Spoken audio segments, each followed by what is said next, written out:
I'm caught in a family mess because my brother stole costly tech gear from a job my husband secured for him, and now my parents are pressuring me to make my husband rehire him, or they'll disown me. I'm a 34-year-old woman raised in a tight-knit, family-first household where you're expected to go to great lengths for relatives, no matter the cost. My younger brother, Jake, 29, has always been the favored child in my parents' eyes. Growing up, whenever Jake got into trouble, I was tasked with sorting it out. When he wrecked my bike as a kid, I got scolded for letting him use it and had to give up my pocket money to cover repairs. When he flunked a class, I was pushed to tutor him daily, even if it meant sacrificing my own hobbies. You get the idea. I was essentially Jake's personal fixer. I care about my brother, but he's impulsive, charismatic when he wants something, and terrible at owning up to his mistakes. Meanwhile, I worked hard to carve out a stable life. I graduated college, landed a solid job, and married my husband, Dan, 36, who's kind, dependable, and a dedicated worker. Dan started at his tech hardware company years ago and worked his way up to a management role. It's not a massive corporation, but it's a respected mid-sized firm dealing in premium electronic equipment. Dan oversees a team handling inventory and logistics for pricey tech components and takes his responsibilities, and any endorsements he makes, very seriously. Over the years, my parents have had no qualms asking me to do all sorts of favors for Jake. Cash for his car fixes, a place to stay when he needed it. We even let him crash in our spare room for a bit last year after a breakup. They always frame it as family supports family. I've tried to help when I could, but as I got older, I started setting some boundaries. I stopped giving loans after too many went unpaid, which my parents didn't take kindly. They'd guilt-trip me, saying I'm thriving while Jake struggles, and I owe it to the family to share my success. It's draining, to put it mildly. The latest issue started a few months ago when Jake was unemployed again. His work history is patchy, brief stints in retail or warehouses, but nothing sticks. My parents called, hinting heavily that Dan could pull some strings to get Jake a job at his company. They said Jake just needed a break, and I should step up as his sister. I was reluctant. Mixing family and work is a recipe for disaster, as you might guess. But Jake pleaded too, swearing he'd turn things around if given a real opportunity. He seemed genuine, almost desperate. After weeks of pressure and seeing my brother practically beg, I gave in. I spoke to Dan, who was cautious but agreed to help. He pulled strings to get Jake an entry-level role on his team, managing inventory logs and assisting in the warehouse. It wasn't fancy, but it paid well and had benefits, a perfect chance for Jake to prove himself. Dan was clear with both me and Jake. He was taking a risk by vouching for him, and any slip-up would reflect poorly on Dan. I assured Dan I understood, truly believing Jake would rise to the occasion. For the first month, things seemed fine. Jake showed up on time, or so I was told, and was getting the hang of things. Dan gave me brief updates like Jake's doing all right. I was relieved, thinking maybe this time it would work out. But that hope didn't last. One evening, Dan came home unusually quiet. He sat me down and said there'd been an issue at work involving Jake. My heart sank. He explained that several high-value graphics cards, expensive tech components the company distributes, had vanished from the inventory area. These are worth a fortune each, so it's a big deal. Security footage showed Jake trying to sneak them out in his backpack.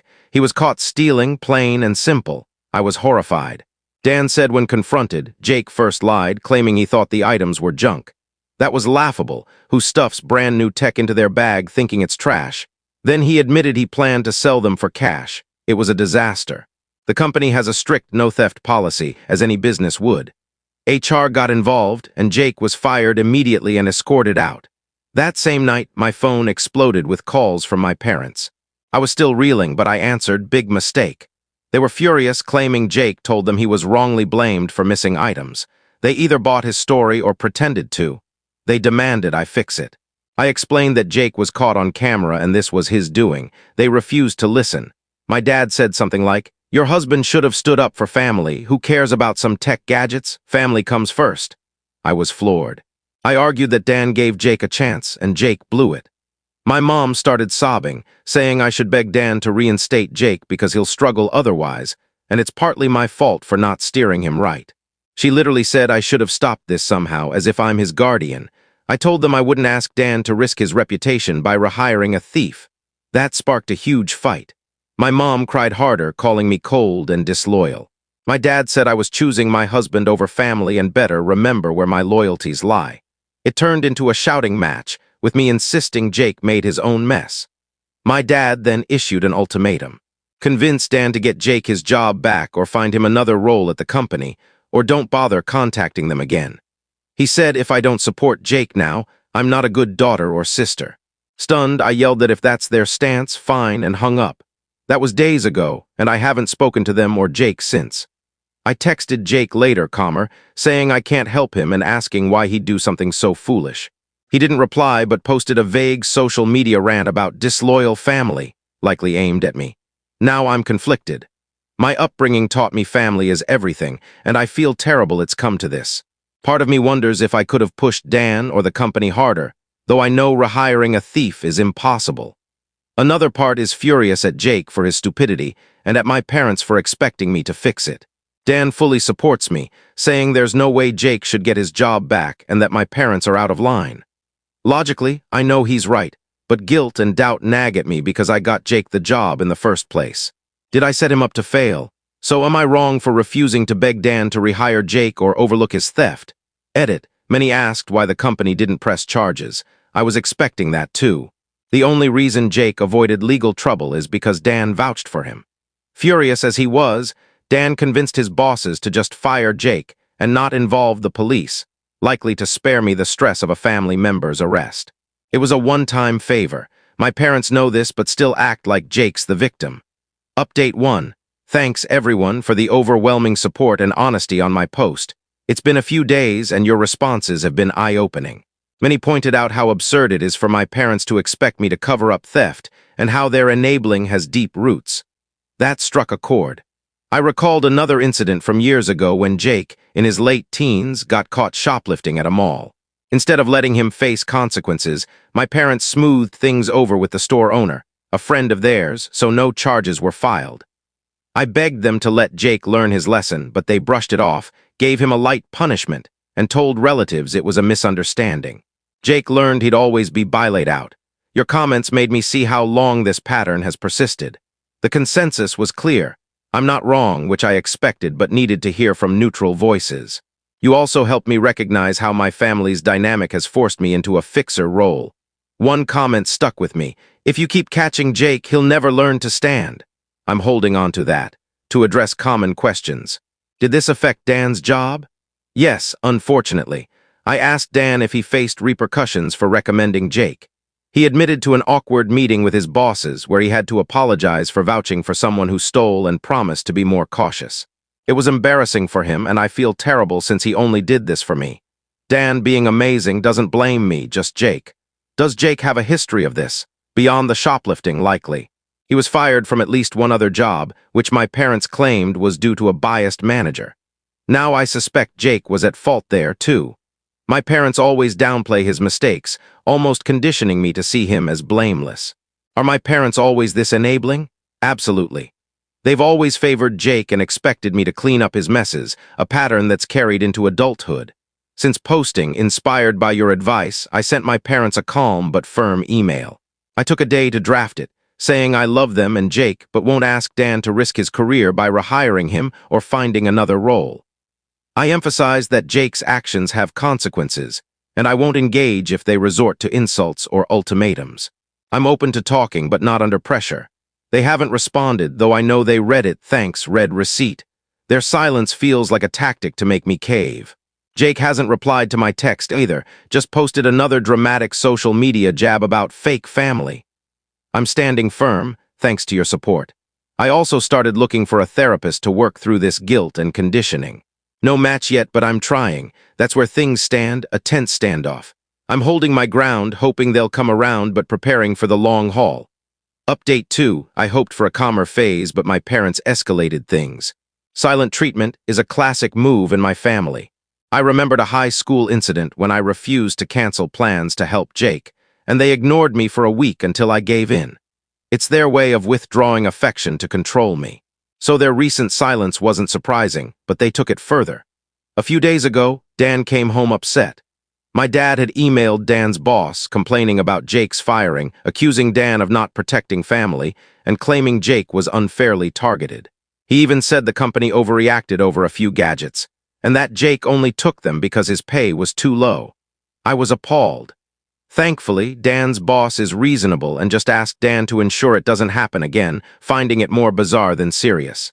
Dan apologized and assured him it's handled. I was livid. Who contacts their son-in-law's workplace over this? I sent my parents a short, angry email telling them never to interfere with Dan's job again and warning that this could irreparably harm our relationship. I also called my mom, too furious to deal with Dad. She answered, sounding tired, and said they only acted because I wouldn't help Jake. She kept saying they had no choice since I refused to support my brother. I told her their actions were outrageous, but she insisted they're just desperate parents. I lost my temper, saying their help always demands sacrifices from me or Dan. It went nowhere and I hung up. Since then, silence again. Jake sent a snarky text saying I yelled at Mom, nice. I didn't respond. It's infuriating. He lets our parents fight his battles and acts smug. I'm focusing on my home life now. Dan's work considers the issue closed and he keeps supporting me. I'm bracing for more drama but trying to stay strong. Update 3. I thought things might settle, but I got one more emotional whirlwind. My mom, always the gentler one, avoids conflict and often plays the guilt card. Growing up, if I upset Dad, she'd say, "Your father loves you, he's just hurt," nudging me to make amends. A few days after my last update, she left a voicemail asking to talk and offered to come alone. I was torn but agreed. She came over, and Dan stayed nearby for support but gave us space.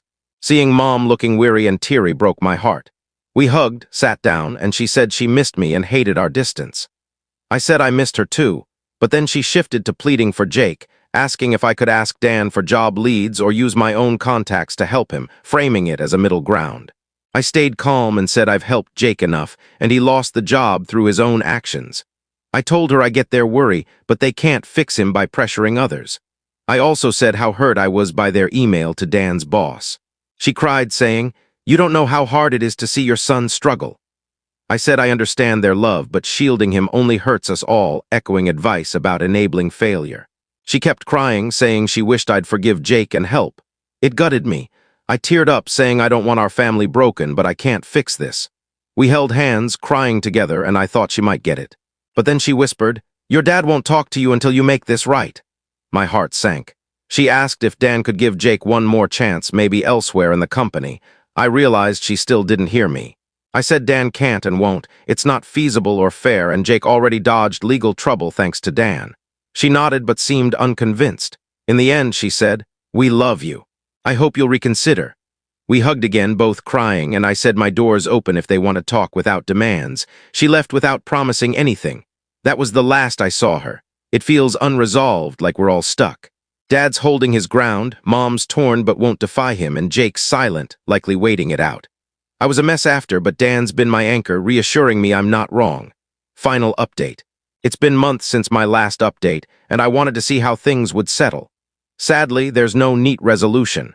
My parents and I haven't spoken meaningfully, even missing family traditions and holidays, a first for me. I cried one holiday, expecting Mom's call that never came. Through a cousin, I heard Dad pulled strings to get Jake another entry-level job at a different company. I hope he doesn't mess it up, but history makes me skeptical. At least he's employed, easing one worry. I've been focusing on myself, starting therapy, which has helped me process the guilt, anger, and loss of my family, at least for now. My marriage is stronger than ever, and Dan and I have discussed boundaries and our future, especially if we have kids. He's been my rock, reminding me I'm not heartless and can set limits. I still hope for reconciliation, but it would need them to meet me halfway, which they haven't. Accepting that has been tough but freeing. My door's open if they want a real relationship, not one built on demands. Thank you all for your advice and support. It gave me the strength to stand firm and not cave as I once would have.